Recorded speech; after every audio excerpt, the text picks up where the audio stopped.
Okay, ni rumah sewa dekat Larai, Putrajaya.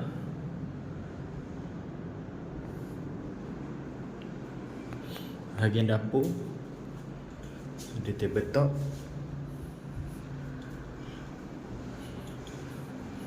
sinki 2 lubang. Ni bahagian yard untuk mesin basuh.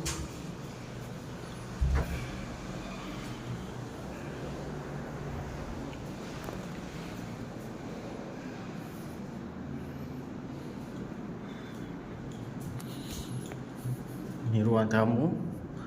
Kat ruang tamu ada 2 kipas.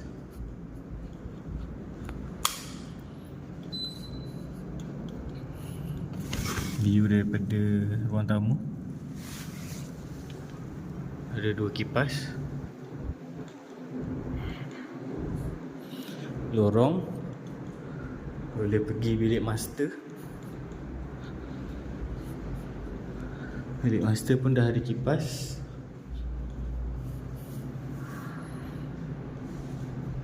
Ni bilik air dekat bilik master.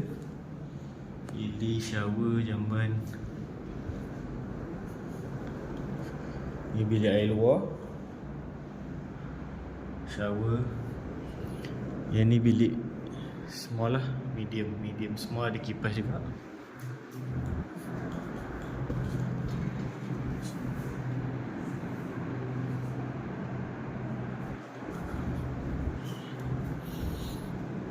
Ni bilik medium pun ada kipas. So rumahnya ada kipas 5 biji lah. Kalau nak sewa rumah ni boleh contact Syamin. Terima kasih.